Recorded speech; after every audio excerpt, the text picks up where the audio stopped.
Hey everyone, this is Minion from Minion's Army, and today's video is about how to clash like a pro.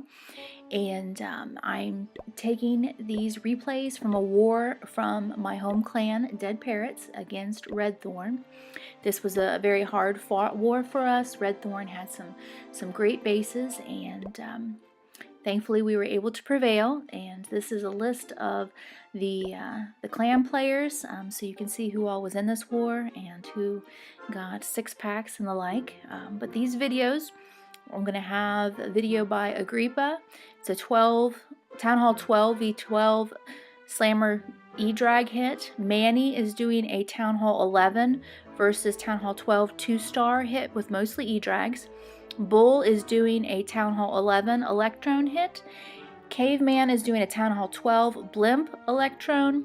And then for the final video, it is Nitin with a Town Hall 10 Hog hit. And each of these replays has something unique to show and a trick of the trade, we'll say, that just needs to be practiced and anybody can do it. So the first is Agrippa here. And a little bit of this is base recognition. You can see his queen go down at 9 o'clock, and she is within walking reach of 3 ADs. That's why the Electrone is such a nice option here. She can grab those ADs. It's going to help his Electrone dragons or his E-drags. His king went down at 6 as a tank with another E-drag to create the funnel. And then the rest of his troops, his additional E-drags and loons and his slammer, all come in on that side from 9 o'clock to 6 o'clock, and they're going to work themselves across the base. He rages them up early, so if you notice he had several rages. He has used all of his rages already before he is even at 50% of the base. So it's better to rage those E-drags and get those chain lightnings early on than it is to hold your spells for later. And he had poison that he used on that eagle to help keep his troops up. And look at how long his queen lasts. Maybe if she threw that last freeze down on a Tesla, she might have lasted a little longer. But in all honesty, look at all of those E-drags. He's got loads of troops left, lots of chain lightnings that are available to him, and look at that. When you can get chain lightning between 5 structures with the E-drag, you're definitely doing things right. So look at that. Okay, so let me tell you what I'm going to do next. Next, I'm going to show you the same hit, only a portion of it, not the whole thing. I mean, you're seeing how it ends. It ends in a 3-star. It's a great hit, Agrippa. I'm going to show you the deployment that he uses for his E-drags and also for his loons. So this finishes up, and then we're going to go into the same replay, except we're going to do it in slow motion. So here we go again. I hit play again, and I work it up through to half speed, so you can really see the way that he does this. So his queen is coming down. It's a little bit cumbersome here in the beginning. You can see the king come down. He's tanking for the archer tower. Then the E-drag. So the E-drag, hopefully he can... One of the possible things that could happen is that your king takes the structure down before the E-drag actually gets to fire and uses chain lightning. But look at the 2-finger deployment. So he taps from first left to right with the E-drags, and then he went right to left with his loons, followed by the slammer. Now, I'm going to guess that Agrippa wasn't confident that the queen was going to take that AD, but you can see in slow motion that she was the one that actually took the AD down. She takes the bomb tower down, and then she's going to walk to her left, and she's going to get the next AD,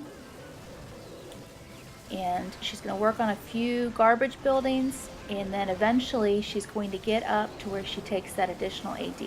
I don't show it in the slow time video, but if you don't believe me, you can go ahead and rewind. I wouldn't be offended. While this is finishing up, then I wanted to show you Manny's hit. Manny's hit is a Town Hall 11 versus a Town Hall 12. Now, Manny is tasked to 2-star this base and to provide intel. So he comes in with the loon to set off the tornado trap. I'm not exactly sure why he tapped that additional loon, other than he probably, well, no, this was a fresh hit, so he didn't know that there was a Sam there.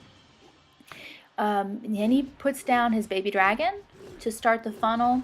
there at 10 o'clock and a minion at about 2 o'clock to create the funnel for his wall wrecker and his royals. So here comes the wall wrecker. If you notice, the person has a geared up cannon, so it is allowing the wall wrecker to take care of that big storage before it is even within range. Cannons don't have a whole lot of hit points, so the queen takes it down easily.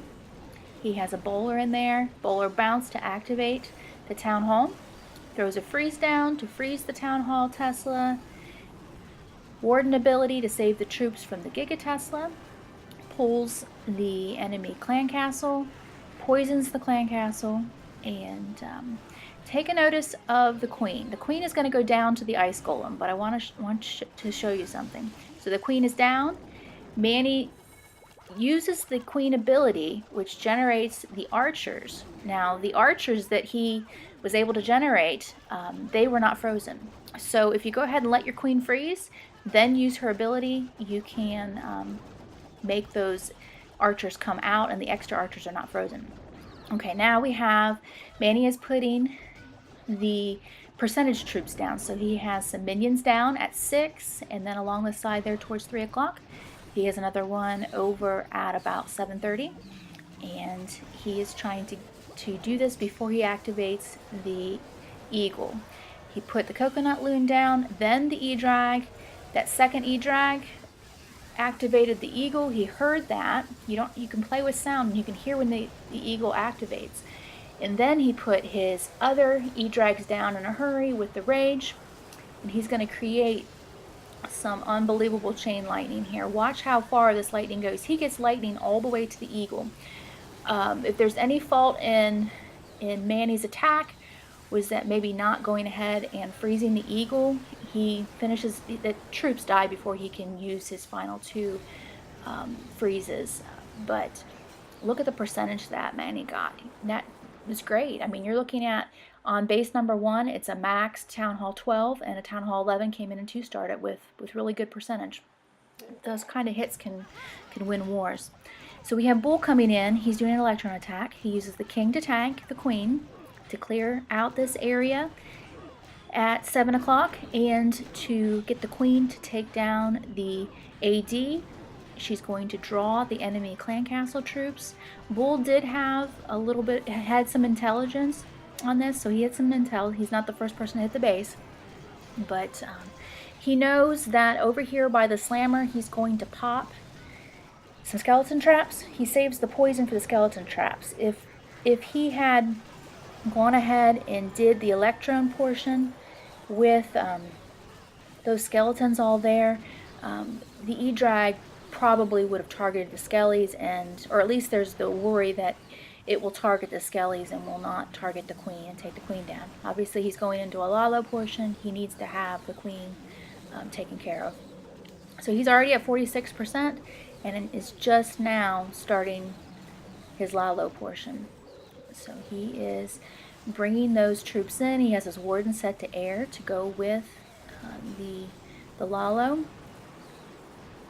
And you can see that his troops are fighting that sweeper pretty badly, and we're not going to be able to blast through that sweeper. He added some runes in there to take to the sweeper, and he is continuing on and haste into the wizard tower and into that multi-inferno.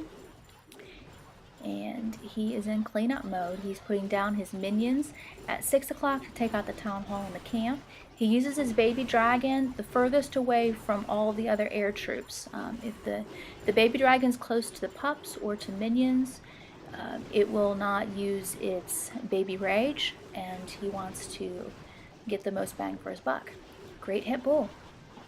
The next hit is going to be Cave. And Caveman is going to be doing a blimp Electrone attack. It's a Town Hall 12 attack. I want to show you how he does this. He uses the coconut loon as a diversion, brings the blimp in, uses a freeze. It's a single set inferno. Uses the clone spell and poison and make sure that he clones his E-Dragon. He didn't want to clone the loon. So he was very careful how he placed it over to the right to get the Edrag clone. Now he starts his Lalo portion, and he is using this base design with that huge buffer to work his troops around in a clockwise motion. So he is continuing on, heading around. We've got the Hound pathing to the AD. The Loons are pathing from defense to defense. And we continue on. He uses his Warden ability. He probably was noticing that some of his troops were taking quite a bit of damage. Made them invincible. And I forgot to mention, and that's probably just because she was off the board. It was hard to see, but just a little bit, and if you go ahead and rewind, you'll catch it. The Queen took down that AD that was in the compartment with the Town Hall, and that was huge. I mean, he, as you can see, he had, oh my goodness, the Sam going around with the lens too much. He had his troops taking quite a bit of a damage there at the Town Hall. That Queen stepping up and getting the AD was clutch, and saving those royals for the end was what made that a triple. Okay, now we're going into Nitin's attack. And the reason I picked Nitin's attack is because he is multitasking like a pro. He's got Shattered Golems going down, the Golems, then the Wizards to funnel. Then he did the King, the Wall Wrecker, then the Queen. So he's using the Wall Wrecker and the King as tanks. Now he has Coconut Loons at 1 and at 5. And then he adds a Baby Dragon. Now the Poison for the Wall Wrecker to get the enemy clan castle troops, and the Queen raged up the troops there in the core and freezes the Inferno. And now he's going to start his Hogs. So he's got his Hogs going in. Then he gets his heal. And then he's going to do cleanup troops. Then he goes back to the Hogs and lays down another heal. There go the cleanup troops. The only way you can do this is to not babysit your troops. Then he does the heal, and then more cleanup. So the ability to go back and forth is huge, and I'm gonna guess that Nitin plays with sound. If you're doing a hog attack and you're playing with sound, you can hear the hogs die. So it's almost like you can put the hogs down, you can heal them where you need to heal them, you gotta pre-plan, and then you can listen to them die, know that you have to add more heal, add the cleanup troops, and go back and forth. So excellent hit, Nitin, and thanks everybody for watching. I love sharing the replays from the Parrots. Take care, everyone. Bye-bye.